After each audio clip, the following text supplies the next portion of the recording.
नमस्कार, capital TV Uttar Pradesh पर किस्सा यूपी का देख रहे हैं आप। मैं हूं राधिका राज। संगम से शुरू हुआ अभिमुक्तेश्वरानंद का विवाद अब तक थमा नहीं है।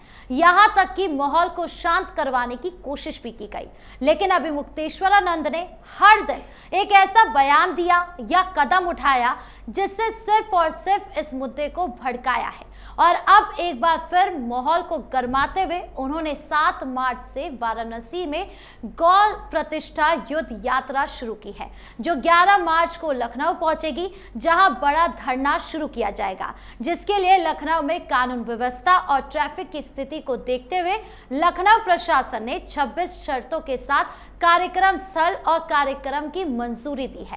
लेकिन अब इस मामले में आशुतोष ब्रह्मचारी की भी प्रतिक्रिया सामने आई। उन्होंने कहा कि यौन उत्पीड़न मामले में अभिमुक्तेश्वरानंद लखनऊ से विदेश भाग सकते हैं, इसीलिए उनका पासपोर्ट जब्त कर लेना चाहिए। ऐसे में सवाल उठता है कि ये धर्म युद्ध कहां तक जाएगा और कब तक ये रुकेगा। इसी पर चर्चा करने के लिए मेरे साथ स्टूडियो में मौजूद है कैपिटल टीवी के executive editor Rajiv Kumar. Sir, आपका बहुत बहुत स्वागत है। धन्यवाद। सर, अभिमुक्तेश्वरानंद क्या करना चाहते हैं? पहले वाराणसी में और अब लखनऊ जा रहे हैं एक गौरक्षा यात्रा के लिए। देखिए, अभिमुक्तेश्वरानंद क्या करना चाहते हैं, ये बात अब किसी से छिपी नहीं है जी। क्यों करना चाहते हैं ये भी लगभग तय माना जा रहा है कि उनके पीछे का मकसद क्या है। वो करना चाहते हैं यानी कि एक विवाद पैदा करना चाहते हैं, अपने लिए अनुकूल परिस्थिति चाहते हैं। और क्यों करना चाहते हैं? क्योंकि इनको सपोर्ट मिल रहा है उन पार्टियों से जो किसी भी तरीके से हिंदुत्व के मुद्दे पर एक विभाजन चाहते हैं, जिसको लगता है कि हिंदू अगर एकजुट हो रहे हैं और ज़्यादातर हिंदू सपोर्ट में आ रहे हैं भारतीय जनता पार्टी के, तो हिंदुत्व में बंटवारा होना चाहिए। और ये बंटवारा कोई दूसरा नहीं कर सकता, बल्कि हिंदू धर्म के कुछ प्रतिष्ठित लोग कर सकते हैं, कुछ संत कर सकते हैं, कुछ पीठाधीश कर सकते हैं। ये सारे लोग जो हैं, जो रिप्रेजेंट करते हैं हिंदुओं को, वही अगर इसके खिलाफ आ जाएंगे तो लगभग कुछ लोग तो कम से कम कंफ्यूज हो जाएंगे कि भारतीय जनता पार्टी एकमात्र पार्टी नहीं है जो हिंदुओं की बात करती है। अभी अपोजिशन में बैठी हुई जितनी पार्टियां हैं या फिर सत्ता पक्ष में बैठी हुई पार्टियां हैं, जो कि एनडीए का हिस्सा भी है, सारी पार्टियों को अगर एक एक करके देखा जाए, चाहे एनडीए की पार्टियां क्यों ना हो, एनडीए में अभी नीतीश कुमार की भी पार्टी है, चिराग पासवान की भी पार्टी है, उत्तर प्रदेश में एनडीए में ही शामिल है मौर्य की भी पार्टी, राजभर की भी पार्टी है, ओम प्रकाश राजभर। क्या इन मुद्दों पर किसी स्पष्ट तरीके से हिंदुओं के साथ खड़े होने की बात कर सकते हैं? क्या ये सारे लोग, जो परवीन निषाद की, संजय निषाद की पार्टी है, वो क्या एनडीए में शामिल होने के बावजूद भी स्पष्ट तरीके से हिंदुओं की बात कर सकती है? या फिर नीतीश कुमार की पार्टी कर सकती है, चिराग पासवान की पार्टी कर सकती है? इनकी एक मजबूरी हो गई है एनडीए में शामिल पार्टियों की, जो अलग अलग स्टेट में अपनी पार्टी के लिए काम करते हैं, जो कभी सो कॉल्ड सेकुलरिज्म की बात करते थे। उनकी मजबूरी हो गई है कि अगर जीत दर्ज करनी है, सत्ता के साथ चलना है, हमें भी कुछ सत्ता के पावर का उपयोग करना है, तो भारतीय जनता पार्टी के पीछे पीछे चलना होगा। और भारतीय जनता पार्टी के पीछे चलोगे तो इसका मतलब स्पष्ट राय आपको हिंदुत्व के मुद्दे पर रखनी होगी। और इसलिए इनकी मजबूरी है, मजबूरी में इन्होंने हिंदुत्व का मुद्दा अपने ऊपर ओढ़ लिया है, जैसे मजबूरी में कुछ पार्टियों ने सेकुलरिज्म का चोंगा ओढ़ लिया था और अभी भी ओढ़कर चल रहे हैं। उद्धव ठाकरे की पार्टी की बात करें तो ऐसी स्थितियों में इन लोगों को लग रहा है कि अगर हिंदुत्व का मुद्दा जिस तरीके से जोर पकड़ रहा है, लोग अब ये चाहते हैं कि डेवलपमेंट की बात अपनी जगह पर है।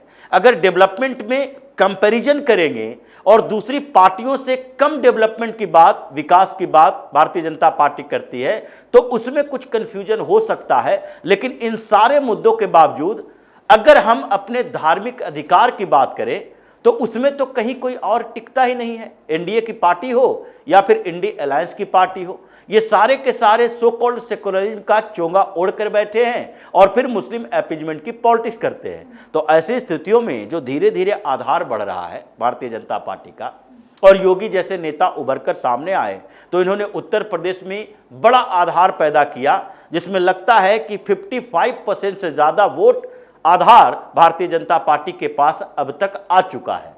तो ऐसे में जरूरत पड़ी इन लोगों को कि हम अगर हिंदुत्व की बात बोलते हैं, जातीयता की बात बोलते हैं, डिवाइड करने की बात बोलते हैं, तो उसमें भारतीय जनता पार्टी की तरफ से बटोगे तो कटोगे के नारे लगाए जाते हैं। लेकिन अगर बंटवारा करना है तो इन्हीं लोगों के बीच से, यानी कि जो भगवा ब्रिगेड की बात की जाती है, तो एक भगवा चोला पहने हुए संत को ही सामने लाओ, और इसके लिए स्क्रिप्ट तैयार की गई।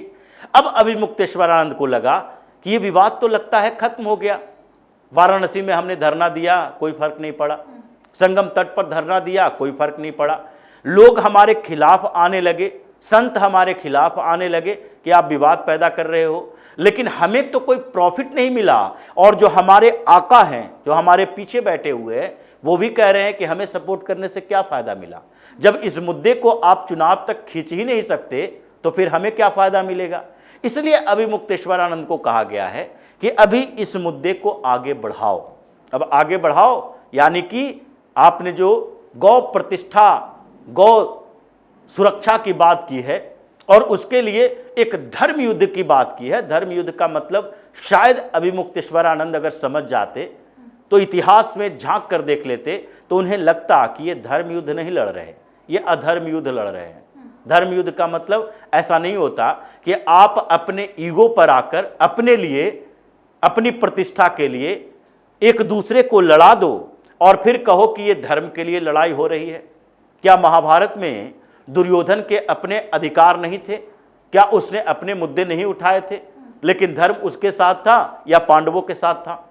ये निर्धारित तो इतिहास ने किया बाद में कि नहीं, अगर ये धर्म युद्ध था तो धर्म की सुरक्षा के लिए युद्ध पांडव लड़ रहे थे और धर्म को खत्म करने का युद्ध ये कौरव लड़ रहे थे। उसी तरीके से ये धर्म युद्ध की जो बात कर रहे हैं, आप लड़ किसके खिलाफ रहे हो? धर्म युद्ध तो अधर्म के खिलाफ लड़ी जा सकती है।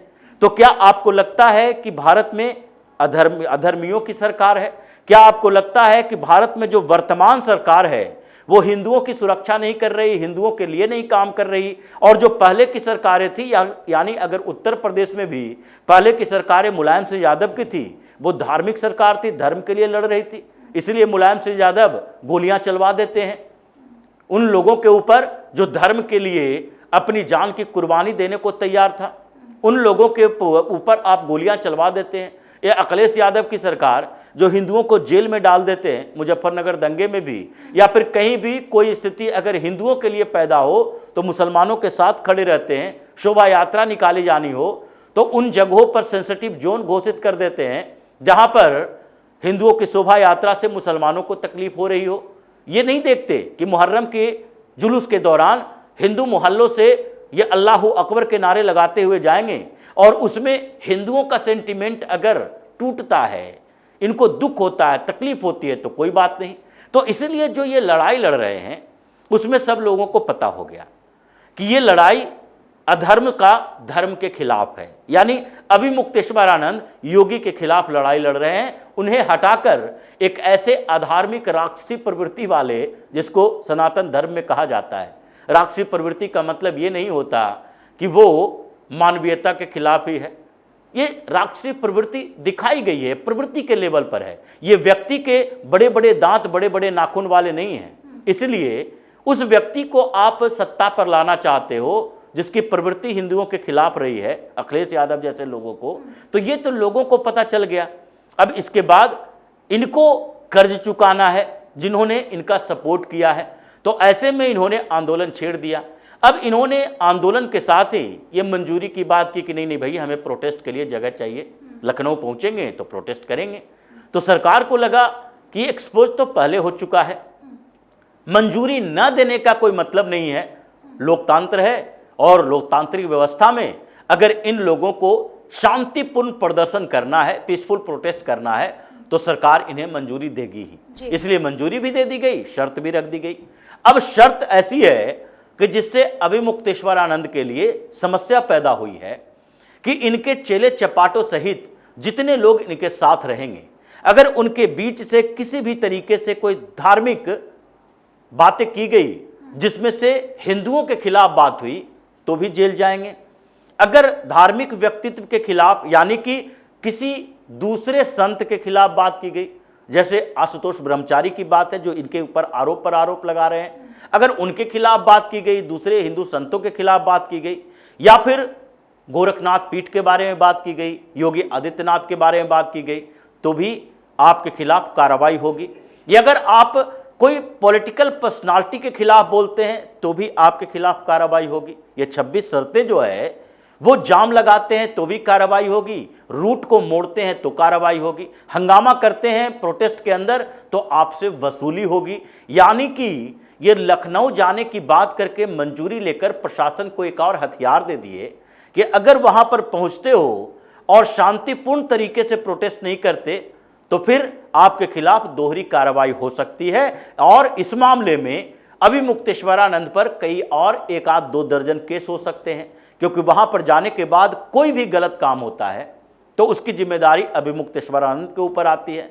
तो ये सारा मामला चल ही रहा था कि आशुतोष महाराज ये चले गए कोर्ट में जी कि भाई देखिए जो प्रवृत्ति इनकी दिखाई पड़ रही है, जिस तरीके से ये हंगामा खड़ा कर रहे हैं, हमारे ऊपर हमला करवा रहे हैं, तो ऐसे में तो लगता है कि अगर कोर्ट से इनके खिलाफ फैसला आ गया, अगर इनकी गिरफ्तारी की जरूरत पड़ी, तो ये ऐसे व्यक्ति हैं, शंकराचार्य की उपाधि नहीं मिली है, बड़े अप्रोच हैं, अखिलेश यादव से राहुल गांधी तक इनके करीबी नेता हैं, तो ये लोग तो इन्हें बाहर भागने में सहयोग कर सकते हैं। तो सबसे पहले ऐसी प्रवृत्ति अगर दिखाई पड़े तो उनका पासपोर्ट जब्त किया जाता है, क्योंकि आपके ऊपर बाल यौन शोषण का मामला चल रहा है। और कई उदाहरण ऐसे हैं जिसमें से कई ऐसे मजहबी लोग हैं, जिसमें से कुछ मौलाना भी है और कुछ हिंदू संत भी है, जो कि ऐसे आरोपों से बचने के लिए जब सजा सुनानी होती है, जब इनको जेल जाने की बारी आती है तो देश छोड़कर भाग जाता है। तो ऐसी स्थितियों में इनके पासपोर्ट जब्त करने को लेकर जो याचिका दायर की गई है, कोर्ट इस पर संज्ञान लेगा और अभिमुक्तेश्वरानंद से शपथ पत्र लेगा कि आप देश छोड़कर नहीं जाएंगे तब तक जब तक कि बाल शोषण का आरोप जो आपके ऊपर लग रहा है उस पर फैसला नहीं आ जाता। तो ऐसी स्थितियों में ये फंस चुके हैं कि इनको बैकअप देने वाले इनके पॉलिटिकल आका भी इनको बचा नहीं पाएंगे। इन्होंने केवल योगी से नहीं बल्कि हिंदुओं के खिलाफ एक अभियान चलाया है, कमजोर करने की प्रवृत्ति इनकी बढ़ रही है, हिंदुओं को संगठित हो रहे हिंदुओं से इनको चिढ़ पैदा हो गया है।